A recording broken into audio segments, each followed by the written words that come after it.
میں نے عرض کیا کہ قرآن مجید میں سورہ احزاب کی آیت 40 ہے جس میں اللہ تعالیٰ نے اس کا اعلان فرمایا ہے۔ سورہ احزاب کی اس آیت کا مطالعہ کرنے سے پہلے میں اس کا پس منظر آپ پر واضح کرنا چاہتا ہوں۔ اس پس منظر کی وضاحت اس لیے ضروری ہے کہ ہمارے ہاں عام طور پر لوگ یہ سمجھتے ہیں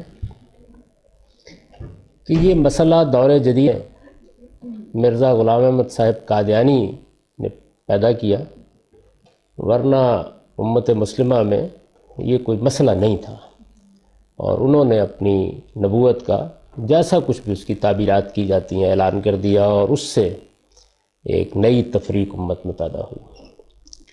میں چونکہ اس کے بالکل برخلاف یہ سمجھتا ہوں کہ یہ مسئلہ بہت پرانا ہے، اور اس مسئلے کی اساسات اصلاً تصوف میں ہے۔ ابھی آپ نے یہ دیکھا کہ جب ہم نے نبوت کی تو یہ بیان قوت یہ ہے کہ بنی آدم میں سے کوئی شخص آسمان سے وحی پا کر لوگوں کو حق بتائے اور اس کے ماننے والوں کو قیامت میں اچھے انجام کی خوشخبری دے اور نہ ماننے والوں کو برے انجام سے خبردار کرے۔ اس میں آخر میں تو نبی کا کام بیان کیا گیا ہے، لیکن اصل چیز جو اس کو اس منصب پر فائز کر دیتی ہے وہ یہ ہے کہ وہ آسمان سے وحی پاتا ہے اور لوگوں کو اس کی بنیاد پر حق بتاتا ہے۔ انہی میں پھر ایک بہت جلیل القدر ہستی شیخ اکبر ان کو کہتے ہیں، یہ حضرات ابن عربی کی، ان کو سب سے بڑا عالم، سب سے بڑا صوفی سمجھا جاتا ہے، اور سر ان کے سامنے جھکتے ہیں۔ وہ اس کو پھر موضوع بنا کر گفتگو، یہ ساری تو بات آپ نے سن لی نا، ابھی تک تو یہ ہے کہ اصل بات حقیقت زیر بحث ہے، یعنی آسمان بھی آ گئی، خدا سے رابطہ بھی ہو گیا، عصمت بھی حاصل ہو گئی، حق کا منبع بھی بن گئے، حق ان کے ساتھ جہاں وہ جاتے ہیں وہاں گھومتا ہے، باطل داخل نہیں ہو سکتا۔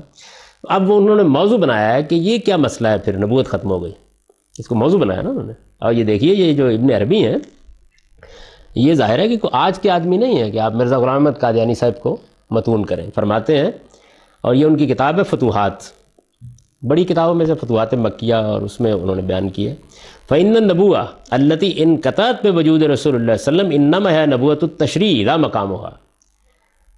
چنانچہ جو نبوت نبی صلی اللہ علیہ وسلم پر ختم ہوئی، جو نبوت نبی صلی اللہ علیہ وسلم پر ختم ہوئی وہ محض تشریعی نبوت ہے، یعنی شریعت لانے والے نبی کی نبوت ہے۔ مرزا صاحب اس سے مختلف کیا کہتے ہیں؟ یہی تو کہتے ہیں۔ چلو نبوت نبی صلی اللہ علیہ وسلم پر ختم ہوئی وہ محض تشریعی نبوت ہے، نبوت کا مقام ابھی باقی ہے، نبوت کا مقام ابھی باقی ہے۔ فلا شرع یکون ناسخا لشرعہ صلی اللہ علیہ وسلم، کہتے ہیں کہ نبوت کے ختم ہونے کا مطلب یہ ہے کہ اب کوئی نئی شریعت آ کر نبی صلی اللہ علیہ وسلم کی شریعت کو نہ منسوخ کرے گی، ولا یزید فی حکمہ شرع آخر، اور نہ آپ کے قانون میں کسی نئے قانون کا اضافہ کرے گی۔ یعنی نبوت کے ختم ہونے والی جو آیت ہے قرآن کی، وہ کہتے ہیں یا حدیث میں جو یہ ذکر آیا ہے، تو اس کا مطلب صرف اتنا ہے کہ اب نئی شریعت نہیں آئے گی، مقام نبوت باقی ہے۔ وَهَذَا مَعْنَى قَوْلِهِ صلی اللہ علیہ وسلم ان الرسالۃ والنبوۃ انقطعت فلا رسول بعدی ولا نبی۔ ایک حدیث کو پھر انہوں نے بتایا، کہتے ہیں یہ مطلب ہے اس حدیث کا جس میں حضور نے یہ کہا ہے کہ نبوت اور رسالت دونوں ختم ہو گئی ہیں، میرے بعد اب نہ کوئی رسول آئے گا اور نہ کوئی نبی آئے گا۔ یہ حدیث یہ مطلب ہے اس کا۔ مزید اس کو واضح کر اے لا نبی بعدی یکون علی شرع مخالفا لشرعی گانا یکون تحت حکم شریعتی، یعنی حضور کی اس بات کا مطلب یہ تھا کہ میرے بعد کوئی ایسا نبی نہیں ہوگا جس کی شریعت میری شریعت کے خلاف ہو، بلکہ وہ جب ہوگا تو میری ہی شریعت کا پیرو ہوگا۔ بیان ہی یہی بات کہتے ہیں مرزا غلام احمد صاحب کا، کوئی یعنی اس معاملے میں ادنا درجے کا بھی اگلا قدم نہیں رکھا انہوں نے، یہی بات کہتے ہیں کہ شریعت میں وہی لے کے آیا ہوں، وہی شریعت ہے جس کی مجھ کو پیروی کا حکم دیا گیا۔ 5 کو 4 نمازیں نہیں کر رہا یا 5 کو 6 نہیں کر رہا، ساری شریعت وہی ہے۔ اچھا، شیخ احمد سرہندی جن کو وہ اقبال میں حاضر ہوا میں شیخ مجدد کی لحد پر، یہ وہی شیخ ہے جن کے اوپر نقشبندیہ سلسلہ یہاں اپنے کمال کو پہنچا ہے، اور جن کو الف ثانی کا مجدد کہا جائے، دوسرے 1000 سال کا۔ وہ اپنی کتاب، ان کی مکتوبات بہت مشہور کتاب ہے، اس میں اسی موضوع پر لکھتے ہیں کہ باید دانست کے منصب نبوت ختم بر خاتم الرسل شدیست، علیہ وعلی علیہ الصلاۃ والتسلیمات اما از کمالات آن منصب بطریق طبیعت مطابعان اورا نصیب کامل است. فارسی عبارت ہے. جاننا چاہیے کہ منصب نبوت بے شک خاتم النبیین صلی اللہ علیہ وسلم پر ختم ہو گیا، منصب نبوت، لیکن اس منصب کے کمالات، منصب کے کمالات کیا ہیں؟ وہی آتی ہے نا، الہام ہوتا ہے، خدا سے رابطہ ہوتا ہے. اس منصب کے کمالات آپ کے پیرووں کو آپ کے پیرو ہی کی حیثیت سے اب بھی پورے حاصل ہو سکتے ہیں، کم نہیں، تھوڑے نہیں، کسی نچلے درجے میں پورے حاصل ہو سکتے ہیں. اچھا، میں نے ابھی آپ سے عرض کیا کہ ہم جیسے فقیر لوگ تو یہی بیان کریں گے کہ بھئی یہ ایک دلیل ہے، اس کی بنیاد پر یہ بات سمجھی گئی ہے، صحیح بھی ہو سکتی ہے، غلط بھی ہو سکتی ہے. آپ تنقید کریں گے تو غلطی واضح ہو جائے گی، ہو سکتا ہے خود غور کریں تو غلطی واضح ہو جائے، روز واضح ہوتی ہے. تو یہ ایک اور نوعیت کا عمل ہے، اس میں کوئی فکر یا عمل کی عصمت نہیں ہوتی. یعنی غلطی علم میں بھی ہوتی ہے، ہم سے عمل میں بھی ہوتی ہے، دونوں چیزیں. وہ کیا کہتے ہیں؟ وہ یہ کہتے ہیں کہ ہمارے طریقے پر آدمی اگر چلے تو اس میں ایک ایسا مقام آتا ہے. وہ مقام کیا ہے؟ وہ مقام یہ ہے کہ ایسی جگہ پر آدمی پہنچ جاتا ہے کہ فہو وجیہ معصوم صاحب ذوق حکیم. یہ بھی کوئی میں نے آپ سے عرض کیا کہ خانقاہ میں محض بیٹھے ہوئے صوفی کا کلام نہیں ہے. یہ جو عبارت میں آپ کے سامنے رکھ رہا ہوں یہ شاہ ولی اللہ کے خانوادے کے چشم و چراغ شاہ اسماعیل شہید کی کتاب ابقات کا اقتباس ہے. گویا ان کے زمانے تک بہت بڑے آدمی، یہ تقویۃ الایمان کے مصنف بھی ہیں، صراط مستقیم کے مصنف بھی ہیں، منصب امامت کے مصنف بھی ہیں، اور یہ ابقات ان کی خاص تصوف کے فن میں ایک شہپارہ سمجھی جاتی ہے. بائبل ہے ایک طرح سے اس کی، بالکل انہوں نے خلاصہ کر دیا ہے اپنے زمانے تک کے سارے علم کا، اور ایک مشکل کتاب ہے. تو وہ کہتے ہیں کہ یہ جو ہستی ہے ہمارے ہاں، یعنی ہمارے ہاں صوفیہ کو یہ جو چنانچہ یہ ہستی صاحب وجاہت معصوم صاحب ذوق اور صاحب حکمت ہوتی ہے. جب پھر یہ تو ہے نا چند الفاظ ہیں جن کی کچھ بھی توجیہ ہو سکتی ہے. آگے چلیے، اللہ تعالیٰ کیا کرتے ہیں؟ کہتے ہیں کہ چونکہ اب اس جگہ پر اس کو لانا ہے تو اللہ تعالیٰ یہ کرتے ہیں کہ یلقی علیہ علوما نافعۃ فی قیامہ بمنصبہ فہذا الالقاء یسمى تفہیما. پھر اللہ تعالیٰ اس کی تربیت کے پیش نظر اس پر وہ علوم القاء فرماتے ہیں، یعنی اس کو وہ آسمان سے حاصل ہوتے ہیں جو اس کے منصب کی ذمہ داریوں کو پورا کرنے میں اس کے لیے یعنی ایک ذمہ داری ہے نا اس کی، لوگوں کو حق بتانا، تو اس منصب کی ذمہ داریوں کو پورا کرنے کے لیے وہ علوم آسمان سے اس کو ملتے ہیں جو نافع ہوتے ہیں. اس القاء کو تفہیم بھی کہتے ہیں. یہ انہوں نے ایک اصطلاح بنائی ہے کہ اس کو اصل میں مسئلہ کیا ہے؟ مسئلہ یہ ہے کہ القاء کو اگر وہی کہہ دیا جائے یعنی مسئلہ پیدا ہو جائے گا نا، تو انہوں نے اس کا نام رکھا ہے تفہیم. پھر کہتے ہیں پھر اس کی عصمت اور اس کی روح کی بیداری کا ایک تقاضا یہ بھی ہے کہ اس نے جو کچھ غیب سے پایا ہے، آپ فرمائیں گے کہ قرآن کی بات بھی ہو گئی، کچھ اللہ تعالیٰ کی یعنی یہ کوئی عالم بھی کہہ سکتا ہے کہ اللہ نے مجھ پر یہ بات کھولی ہے. اس کا مطلب یہ ہوتا ہے کہ میں نے جدوجہد کی تو مجھ پر یہ بات واضح ہو گئی ہے. اس کے معنی آپ اس معنی میں ہو سکتا ہے کہ اس عبارت کو لیں، وہ اسی گنجائش نہیں چھوڑتے، بتاتے ہیں کہ ہم کس معنی میں کہہ رہے ہیں یہ بات. وہ کہتے ہیں کہ پھر اس کی عصمت، پہلی بات یہ کہ معصوم ہے، غلطی نہیں ہو سکتی. پھر اس کی عصمت اور اس کی روح کی بیداری کا ایک تقاضا یہ بھی ہوتا کہ اللہ یختلط بعلومہ شیء مغایر لما تلقاہ من الغیب، کہ اس نے جو کچھ غیب سے پایا ہے اس میں اس کے سوا کسی دوسری چیز کی آمیزش نہ ہو. یعنی جیسے پیغمبر کی وحی کی قرآن میں آپ دیکھ جاتی ہے، اللہ تعالیٰ کے آئیں بائیں فرشتے مقرر کر دیتے ہیں، یعنی کوئی شیطان در اندازی نہیں کر سکتا. روح الامین اس کو لیتے ہیں. قرآن مجید کی آخری صورتوں میں یہ بہت ذکر آیا ہے. جب قریش نے کہا ہے نا کہ یہ تو الہام ہے، تو اللہ تعالیٰ نے بتایا کہ یہ تو اصل میں لوح محفوظ میں ہوتا ہے، وہاں پہرے لگے ہوئے ہوتے ہیں، وہاں سے فرشتے لے کے آتے ہیں، اور اس زمانے میں شیاطین جن کے لیے اوپر جانے کے دروازے بند کر دیے جاتے ہیں. اگر کوئی اوپر جاتا ہے تو قرآن مجید کے نزول کے زمانے میں اس پر شہاب ثاقب کی بارش ہو رہی ہوتی ہے، اور پھر اس طریقے سے وہ لے کے آتے ہیں. اور جب پیغمبر ان کو پہنچا رہا ہوتا ہے تو اس میں بھی دیکھیں سورہ جن کے آخر میں ہے کہ پھر ہم چاروں طرف پہرا مقرر کر دیتے ہیں، یہ دیکھنے کے لیے کہ بات ٹھیک پہنچ رہی ہے. یعنی یہ غیر معمولی اہتمام جو ہے وہ ہوتا ہے. تو یہ کہتے ہیں کہ بالکل یہی صورت ہمارے ساتھ بھی ہو جاتی ہے. وَلِذَالِكَ كَانَتِ الْحِكْمَةُ كُلُّهَا حَقًّا لَا يَأْتِهِ الْبَاطِلُ مِنْ بَيْنِ يَدَيْهِ وَلَا مِنْ خَلْفِهِ۔ یہ واضح رہنا چاہیے کہ یہ جو لا یاتی الباطل من بین یدیہ ولا من خلفہ، یہ اپنے بارے میں کہا ہے، یہ قرآن کی آیت کا حصہ ہے۔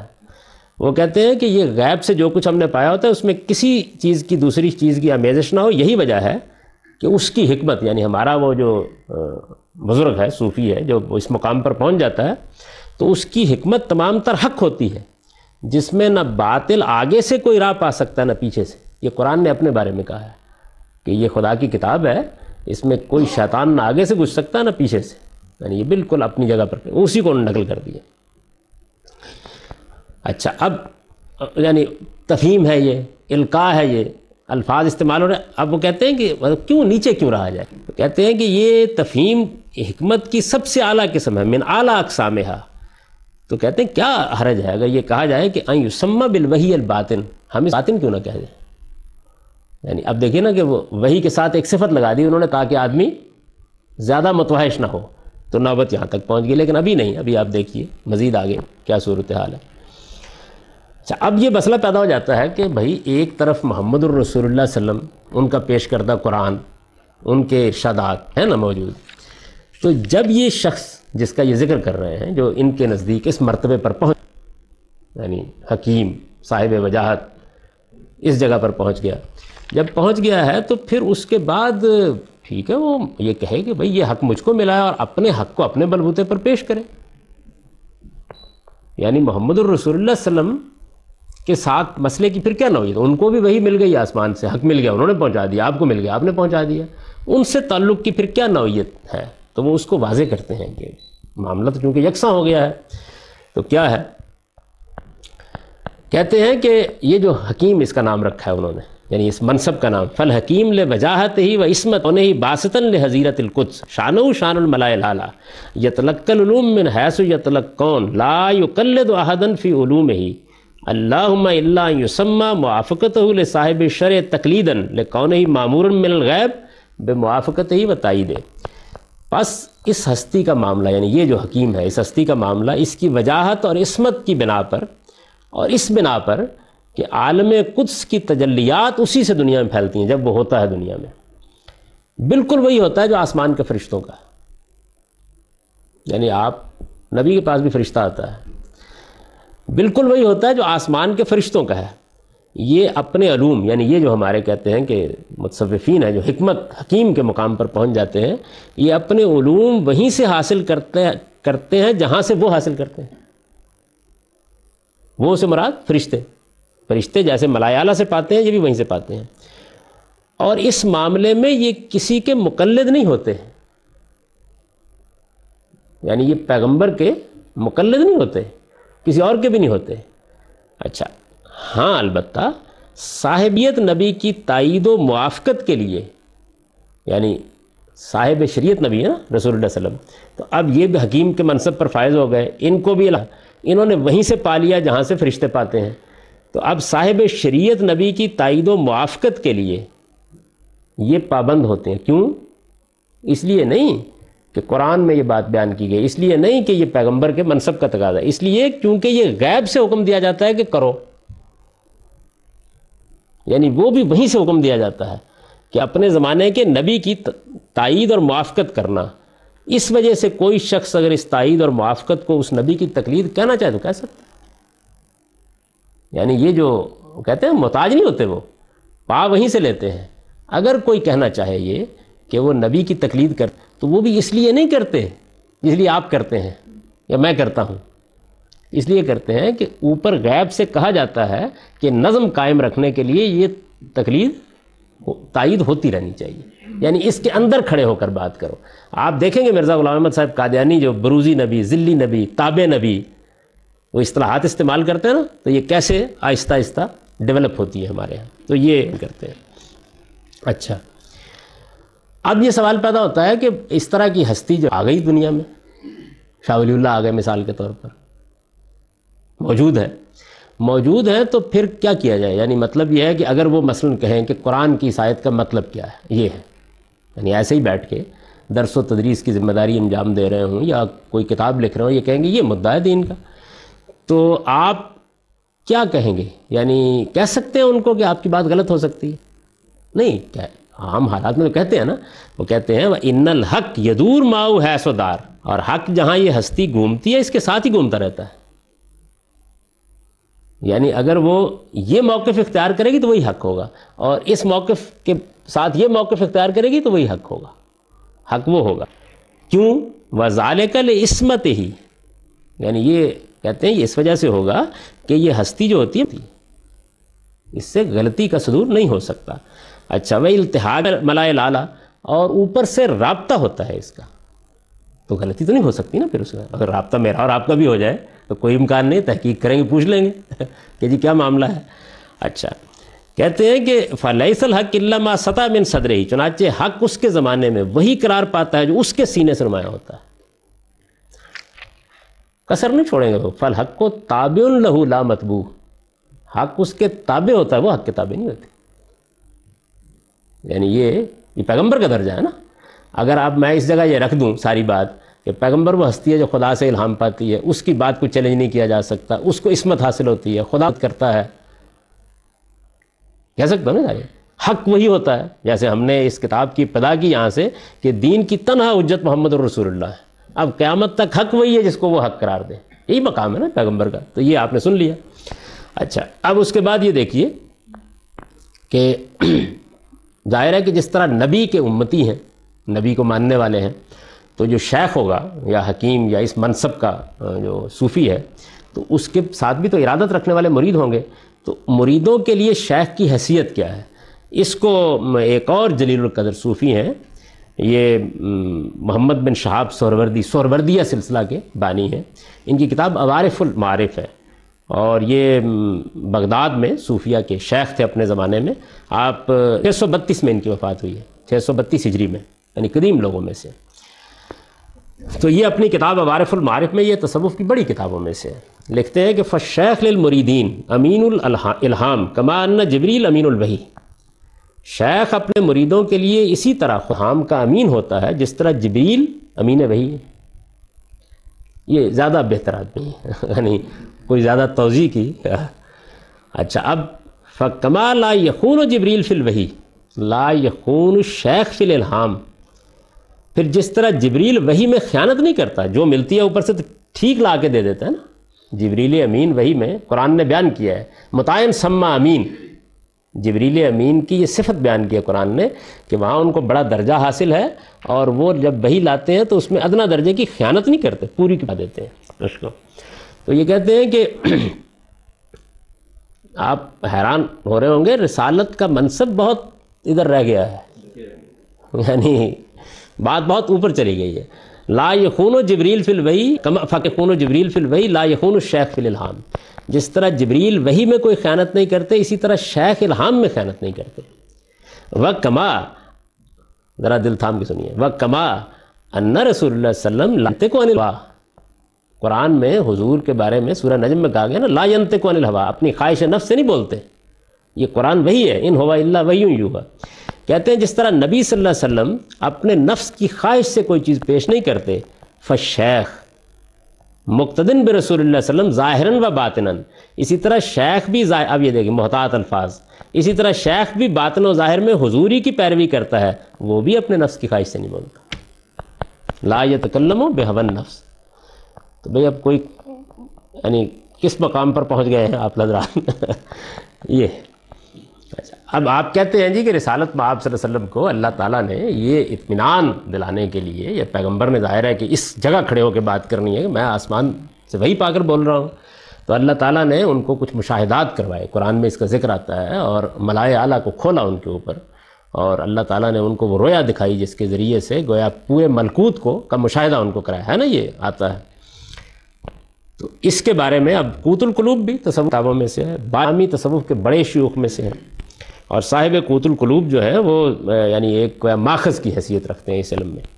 تو انہوں نے باجد بستامی کے بارے میں بیان، ایک اپنے بڑے یعنی اسی منصب کے حامل بڑے آدمی کے بارے میں بیان کیا ہے کہ ان کو اللہ تعالی اعتماد بخشنے کے لیے کیا کرایا. وہ کہتے ہیں کہ ادخلنی فی الفلک الاسفل، اللہ تعالیٰ نے اٹھایا یہاں سے اور مجھے وہ فلک اسفل میں لے گئے. نیچے والے آسمان میں لے گئے، اور پھر انہوں نے مجھے نیچے والے سارے ملکوت کی سیر کرائی۔ اس طرح مجھے ساری زمینیں، ایک تو آپ کی زمین ہے نا، ساری زمینیں اور پاتال تک دکھائی، وما تحت الی الثری۔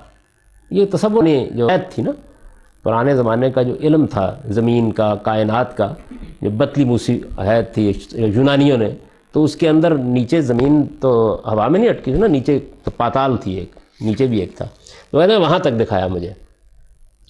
اچھا، بعد پھر مجھے اوپر کے آسمان میں لے گئے، فَطَوَّفَ بِي فِي السَّمَاوَاتِ، اور مجھے سارے آسمان دکھائے، وَأَرَانِي مَا فِيهَا مِنَ الْجَنَانِ، اور ان میں بہشت کے باغوں سے لے کر الی العرش، عرش تک جو کچھ ہے وہ سب کا مشاہدہ کرایا۔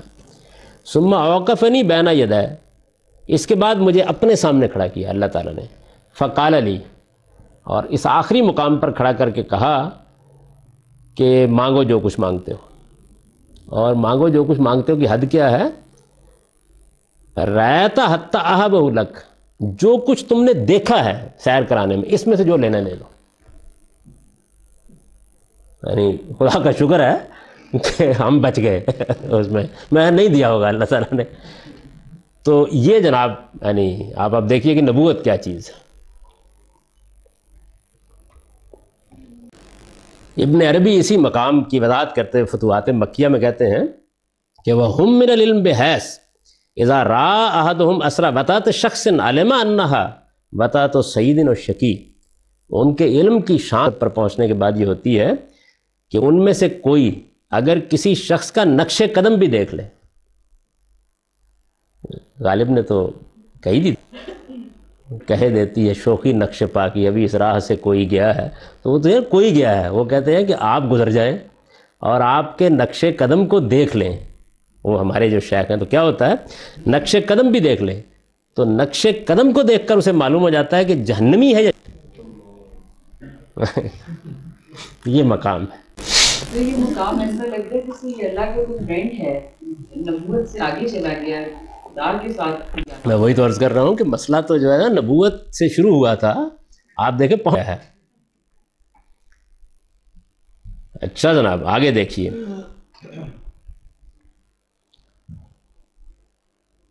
ابن عربی اپنی کتاب مواقع النجوم میں کہتے ہیں من الصوفیت من لا یزال عاکفا اللہ، کہ ہمارے صوفیوں میں سے تو ایسے بھی ہوتے ہیں کہ جن کی نگاہیں ہمہ وقت 24 گھنٹے لوح محفوظ پر ہوتی ہیں۔ آپ پوچھیں بتا دیں گے، یہ لکھا ہوا ہے ہمہ وقت۔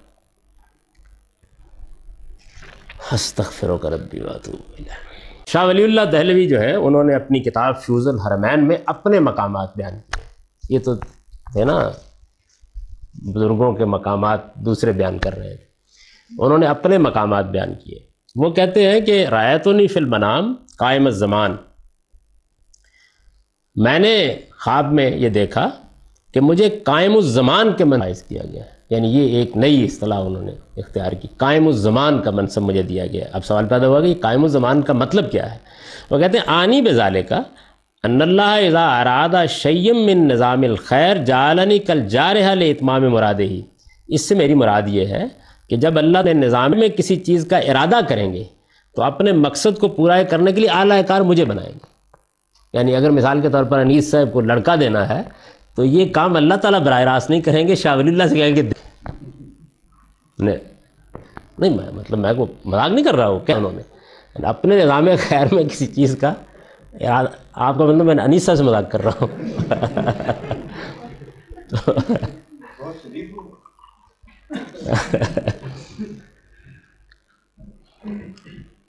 اب یہ جناب وہ مقام ہے، اور اس مقام پر پہنچنے کے بعد وہ مذہبیوں سے کیا کہتے ہیں، یعنی آپ تو نبوت کا رونا رو رہے تھے، ختم ہو گئی ہے، یہ باقی ہے۔ اس ایک بہت جلیل القدر امام العصر ان کو کہتے تھے، عبد القادر، فتوحات مکیہ میں شیخ ابن عربی نے ان کا یہ قول نقل کیا ہے۔ وہ کہتے ہیں معاشر الانبیاء اوتیتم اللقب و اوتینا ما لم توتو، نبی ہو تمہیں صرف نبی کا لقب دیا گیا ہے، جو کچھ ہمیں دیا گیا تم اس سے محروم ہی رہے ہو۔ وہ خاتمہ کلام اس باب میں یہ ہے، یہ تصوف کا نقطہ نظر ہے اس معاملے میں۔ اتنے بڑے بڑے لوگوں نے اس کا مطلب سارا جھوٹ کا پرندہ ہی بولتے رہے، کیا ان کو شیطان نے کہا تھا؟ یہ آپ کو کیسے پتہ چلا؟ ہو سکتا ہے سچ ہو.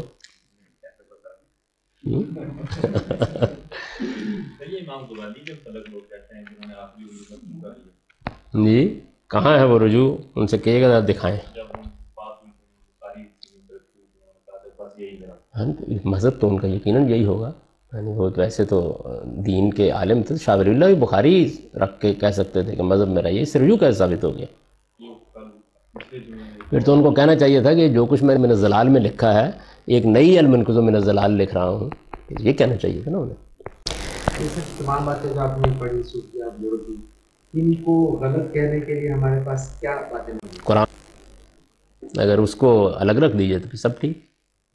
پھر کیا ان باتوں سے وہ کہیں کہ ایسا نہیں ہے. قرآن وہی میں اب وہی بتانے لگا ہوں. یعنی وہی اب میں کرنے لگا ہوں آپ سے.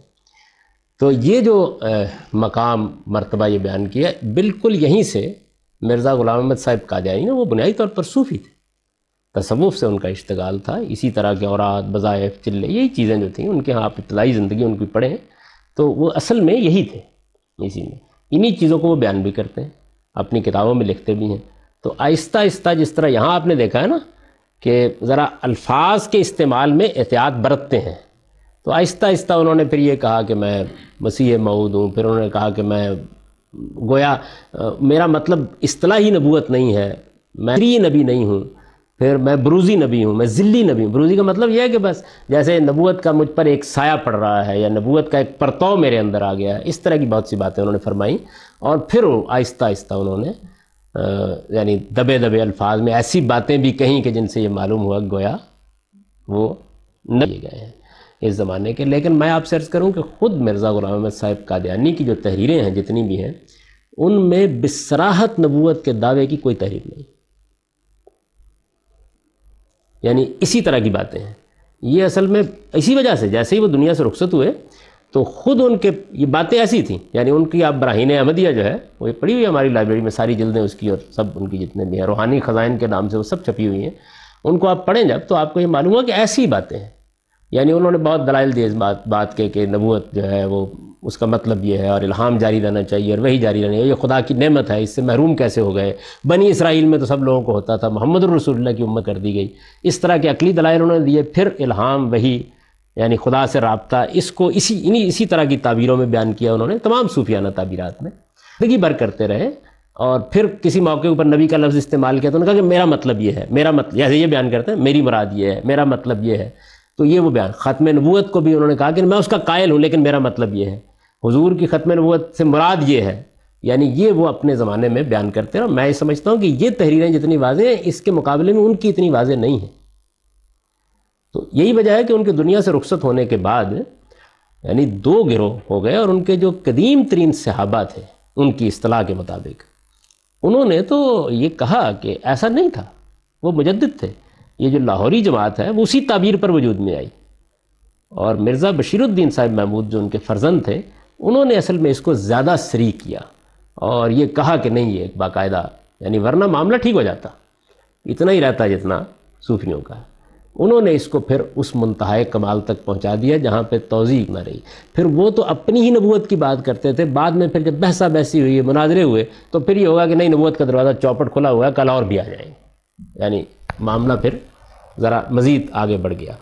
اپنے ہی ایک کیونکہ ان سے میری بھی بہت دوستی تھی بزرگوں سے تو انہوں نے یہ بیان کیا تو میں نے کہا کہ یہ ٹھیک ہے لیکن یہ ہے کہ آپ تو صوفی آدمی ہیں تو یہ بیچارے جن کا یہ آپ مقدمہ بیان کر رہے ہیں یہ تنہا اگر تو مجرم قرار دینا ہے تو میں اس سے برات ظاہر کرتا ہوں، اور اگر سب کو قرار دینا ہے تو پھر یہ سب کو قرار دے دیں. یعنی ایک ہی وقت میں فیصلہ کیا جائے نا. ان کے بارے میں تو آپ کچھ فرمانے کے لیے تیار نہیں ہے لیکن یہ کہ وہ موجودہ زمانے کا بیچارہ ایک آدمی کچھ کہہ بیٹھا ہے سب کو ایک ہی لاٹھی سے ہانکیے. یعنی اگر نبوت کا منصب یا اس کے کمالات کا دعویٰ کرنا یہ ایک جرم ہے تو پھر یہ جرم وہ ہے کہ در شہر شما نیز کنند. یہ کوئی ایک نہیں ہے جس نے کیا ہے. تصوف کی پوری تعبیر اسی پر کھڑی ہے، سب یہ بیان کرتے ہیں. البتہ یہ ہے کہ احتیاط ذرا زیادہ ہے. اور میرا کہنا مرزا صاحب نے بھی کچھ زیادہ بے احتیاطی نہیں برتی تھی. یعنی ان کے ہاں بھی معاملہ اتنا غیر محتاط نہیں تھا. یہ مرزا بشیر الدین صاحب محمود نے اس کو زیادہ غیر محتاط کیا. غلام احمد قادیانی کی طرف سے یہ بات منسوب درست ہے تو وہ یہ بھی کہتے تھے کہ میری یہ حیثیت اگر کوئی نہیں مانتا تو اس کا ایمان نہ کرے. تو تو بات اصل میں یہ ہے کہ غیر محتاط تعبیریں ہیں نا، یہ بھی کہہ رہے ہیں کہ حق ہمارے ساتھ ہے، ہمارے زمانے میں حق و باطل کا فیصلہ اس بنیاد پر ہوگا، اگر کوئی آدمی اس کو نہیں مانتا اس حق کو تو وہ گویا باطل پر کھڑا ہے، کہتے ہیں نا یہ بھی تعبیریں محتاط ہیں۔ اقول قولی ھذا۔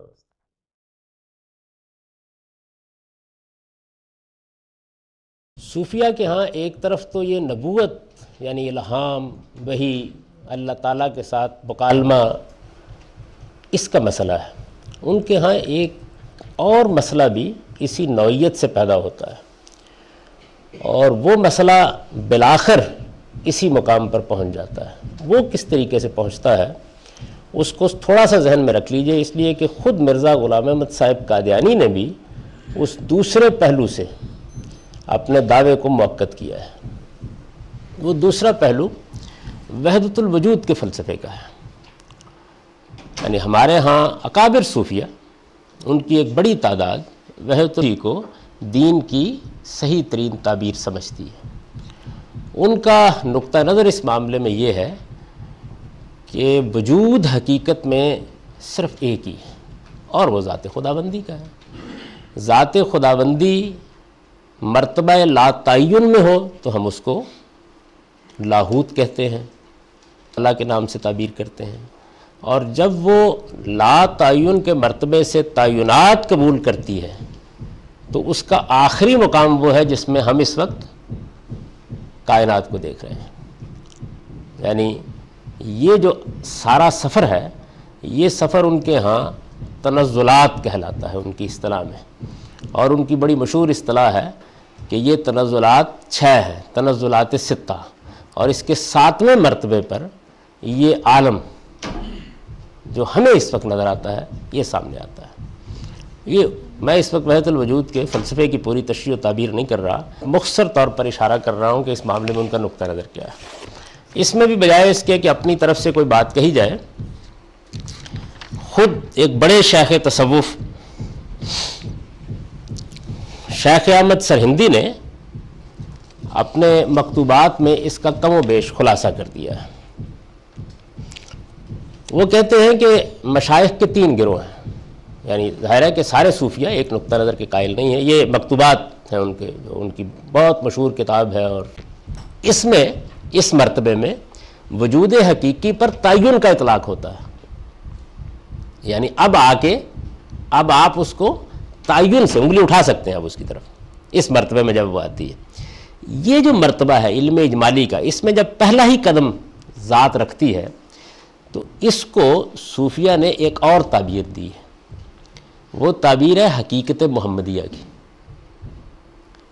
وہ کہتے ہیں کہ یہ مرتبہ اجمالی میں قدم رکھتے ہی تعین ہو گیا نا، یعنی آپ نے جو لا تعین تھی، جو ہر طرح کے بات سے بالا تر تھی، جو اطلاق کے مرتبے تھی، یعنی اس کے اوپر کوئی قید نہیں عائد کی جا سکتی تھی، وہ اس سے نیچے اتری، اور جیسے ہی وہ نیچے اتری تو اب وہ کیا تھا وجودی، وہ کیا تھی ذات، وہ کیا تھا لاہوت، وہ کیا تھا مرتبہ لا تعین میں ذات خداوندی کا وجود۔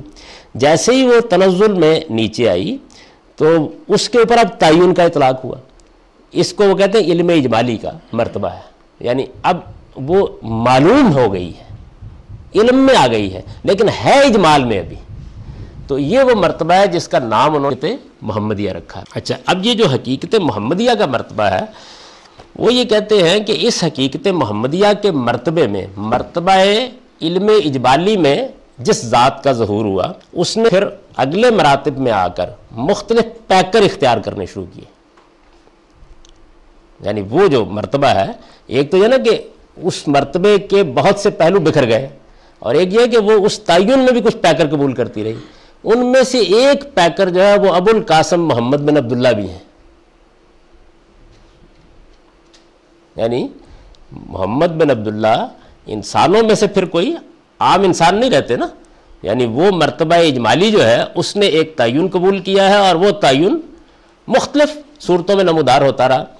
اب جب وہ مختلف صورتوں میں نمودار ہوتا رہا تو سوال پیدا ہوتا ہے کہ کیا وہ محمد بن عبداللہ کے بعد بھی نمودار ہوگا؟ تو وہ کہتے ہیں کہ ہاں بالکل، کیوں نہیں ہوگا۔ یعنی اب میرا خیال آپ سمجھ گئے ہوں گے کہ اصل میں ختم نبوت کی بحث سے یہ چیز کیسے متعلق ہوتی ہے، یعنی ایک دوسری اپروچ. اب اس میں دیکھیے کہ وہ کیا کہتے ہیں. وہ یہ کہتے ہیں کہ ایک ہے انسان اور ایک ہے انسان کامل.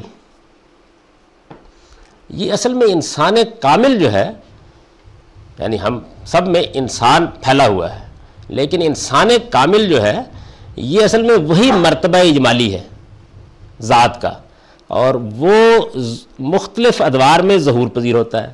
اچھا، اس نام سے ایک پوری کتاب ہے عبد الکریم الجیلی کی، اس کا نام ہی الانسان الکامل ہے. یہ اس کا اقتباس ہے، میں نے اپنی کتاب میں اس کو دے دیا ہے. یہ 832 میں دنیا سے رخصت ہوئے ہیں، بغداد میں پیدا ہوئے تھے، اور الانسان الکامل فی معرفت الارض والاوائل ان کی بڑی مشہور کتاب ہے، اور صوفیہ میں بڑا غیر معمولی مقام ہے ان کا.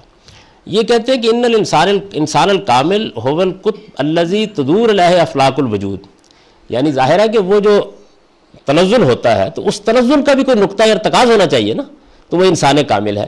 یہ انسان کامل اصل میں ایک قطب ہے، مدار ہے، جس کے اوپر وجود کے سارے افلاک گردش کرتے رہتے ہیں، من اول ہی الی آخر ہی.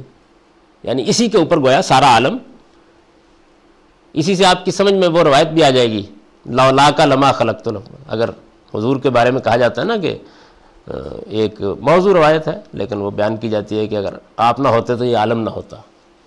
تو اس کی بھی اصل میں ایک خاص پس منظر میں وجود پذیری ہوئی ہے. اچھا، وہ یہ کہ وہ ہوا واحد، یعنی اس میں تعدد نہیں آیا.